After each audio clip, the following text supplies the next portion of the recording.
So the centre of mass is a point around the navel. It's a cross-sectional point in just above the pelvis in the lower torso, and it's where the centre of the mass of your body is. So if you like, it's you're taking all the segments, all the mass of all the segments, and it's the centre of your body. And it's that is critical in producing speed. And so that's what we're trying to affect by using the pressure from the ground.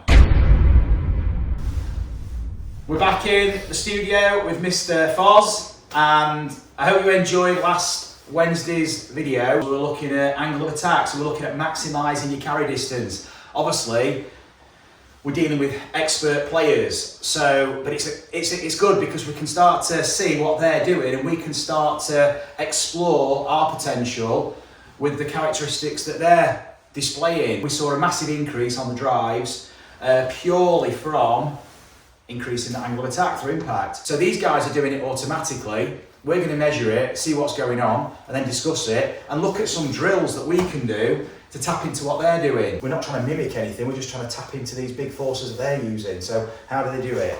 We're going to find out. If you don't mind, let's do a couple of shots first. Brilliant. So, a few buzzers, a few noises going off, we've got some capture. Now if you go back in the library, I've got a video that I did about the Bryson move and talked about the stretch through the torso, spinal loading. Really that's just the musculature through the pelvis and the upper body loading.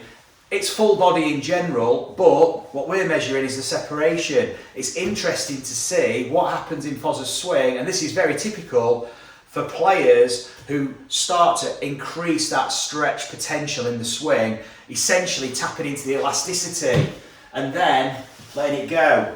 And what do they do when they let it go? When Foz swings back, what's happening is, you see it on the screen, his centre of mass. Sometimes some people's centre of mass stays centre, some moves back, Foz's moves forward a bit, but notice his pressure moves first. So his pressure moves first, as he rotates, his centre of mass actually moves to the target a little bit. Okay, but hang on for it because he's hitting a driver, not an iron, so he's going to have to do something with the centre of mass because he wants to get an upward angle of attack. So what happens is, as he gets about 3/4 back, you'll see that X factor stretch starts to ramp up. Essentially, his shoulders keep going. He's not restricting anything. I won't imagine you try and resist anything, Mark, do you? It just happens naturally. So it's just the resistance is natural through the chain, and then it's setting up that elastic recoil. And what you'll notice is how fast that pressure moves back to the left side, and the centre of mass in the downswing starts to go back and up. So if you look at the graphs, the red line, you'll see it drops a little bit and then it lifts. So his centre of mass, i.e. hips on the measurement system, are going down and up. Okay, so essentially Mark's got all that stretch and then he's releasing it by moving his centre of mass up and back. You'll notice on the left hand side of the screen at the bottom, you'll notice that centre of mass, as he goes into delivery, it starts to move back. You'll also notice that Mark's pressure moves back. So he's really starting to ramp up that centre of mass movement. And that is the key, because that is the start of this sequence. The pelvis, the torso, the arm, the club, it's all coming from the pelvis, but the forces from the ground are moving that centre of mass. Now pressure is very different to weight shift. Weight shift is moving the body, that's moving the centre of mass. This is going to tip the board, but it's going to do it slowly. If I try and speed it up, I'm probably going to become unstable. Whereas if I tip the board by shifting pressure, this is really different because now my centre of mass is really stable, but I'm also able now to use that pressure shift to start to move my centre of mass in a much more dynamic way. So this is what these guys are doing. They're moving pressure fast. From the video last Wednesday, Mark was talking about his belt buckle moving up. Well, it is moving up, but his centre of mass is moving back too, and this is helping him create all these angles, if you like, with his body to deliver that golf club on the up for the driver. This will look different with an iron, talking purely driver. So let's just hit another, if we want to hit a ball, Mark, I want you to use your coach's eye now. I want you to look at Mark's swing and just notice if you can pick up on these traits. These are swing characteristics. So Mark will have a shot now. Awesome. Notice how stable the golf swing is. This is high speed, high forces. I mean, we can see on the graph, Mark's forces are big, okay, but it's really stable. So he's able to control the golf swing. We'll do a drill without the GRF as well, but just to give you this idea of what's taking place here, if Mark's got that, just holding the ball there nice and soft. So Mark, if you want to just show us the drill first.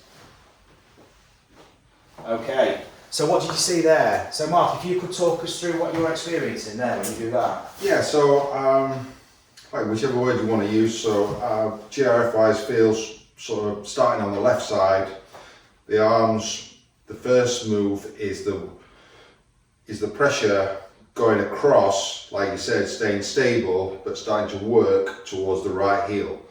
But the thing is, as the dynamics and the twist, everything gets bigger here, for me, as those arms are continuing, I'm already wanting to start going that way as they keep going that way. So massive insight there. Mark's starting to feel stretch and movement here, but his body's wanting, and that's a key word, it wants to go left.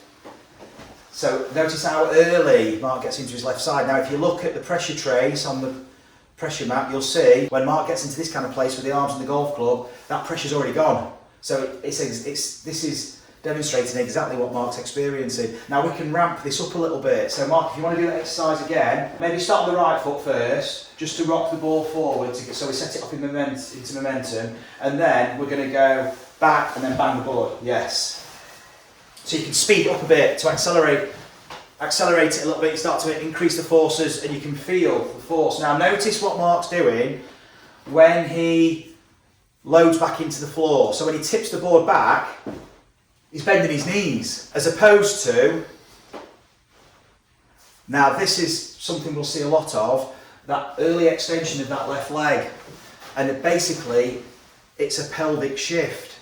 So that shift, this tilts the spine, it's a cheat. You'll see a lot of people doing it. A lot of good players do it too, but suddenly it restricts movement and it basically inhibits that execution of that sequence, that chain. So you end up getting excessive hand and wrist and arm action because you need to get the torques on the club, you need to get the speed, but because you've locked out the body, as soon as you extend early, do it again, Mark, if you don't mind, just banging the board by just extending that left side. So if this resonates with you, there, so you can see where the arms and the ball are, he's still back here, but he's used his extension, he's used his movement already. This would be into the follow through, but he's already used it. He's gone into extension. So if you've gone into extension, you've got no extension left.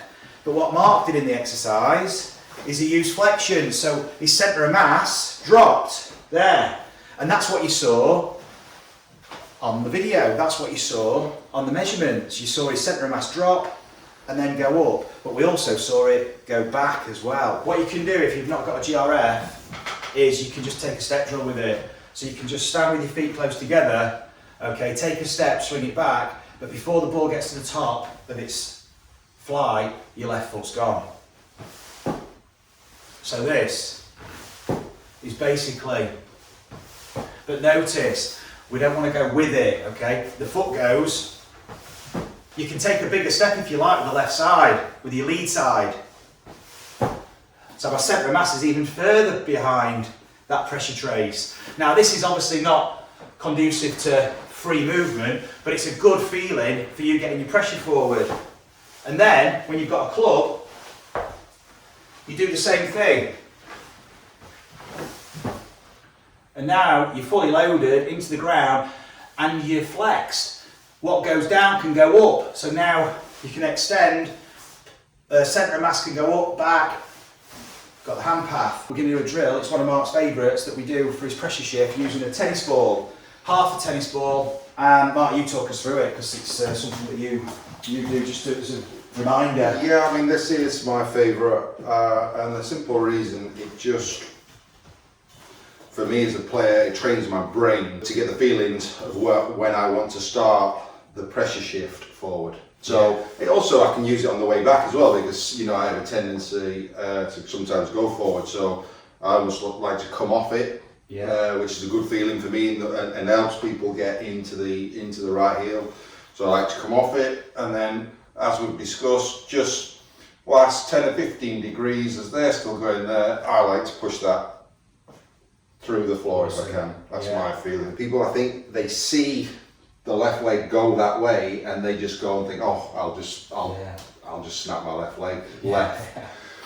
But what good players with Tiger, Justin Thomas, you see them do that, but they get that in. There's a lot of stuff gone on before, isn't there? There's way gone on before, and then, I mean, ideally, I would like to get off this quicker.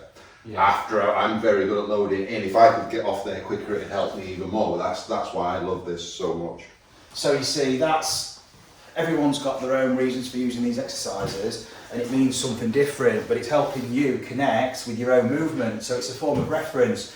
It's enabling you to recognise how you're interacting with the ground. What's it feel like to apply pressure into the ground? Mark does this without thinking, but obviously we want to optimise it, and we have done, and we use these exercises to do it. And these are exercises that you can use too, and you don't need the GRF system if you don't want to buy it.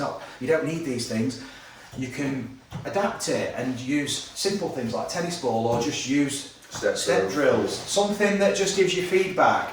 And then when you go to a normal swing, you'll have an enhanced awareness for what's happening. So it's starting to attune you to your own movement.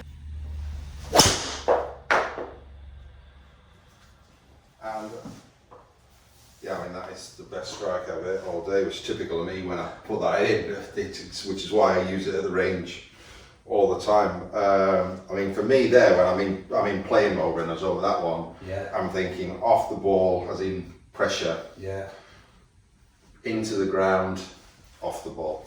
Notice where Mark's arms are when he's doing that. Notice where his hand is when he's doing that.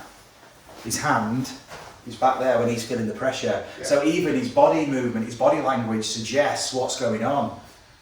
Okay, it's like throwing the ball. It's like throwing a ball, playing tennis, racket sports. It's the same kind of thing. These primitive actions are there. And what Mark was talking about then, obviously, pressure in, feeling that pressure into the ball, and then coming off it. If you've got a GRF, perfect. If not, you've got the step drill, you've got the tennis ball. Loads of stuff to practice, refine your movement, and help you with those upward strikes with the driver, downward strikes with the iron, and timing it, like Mark says, in the right place at the right time with the movement to deliver that club and launch the ball how you want to. Guys, hope you've enjoyed it. Foz, thanks mate. So, as always, amazing to get an insight from the main man, and also to get some real good food for thought moving forward in your practice, how you can apply what we've just been talking about into your practice in a meaningful way. And so we'd like to know how you're getting on. So drop us a comment below, keep us up to date with how you're getting on with these exercises. Any questions you've got, anything you'd like us to discuss, we want to answer all your questions and help you get the most out of your practice this winter, ready for next season. Thanks a lot, see you next time. Awesome. There's loads in there.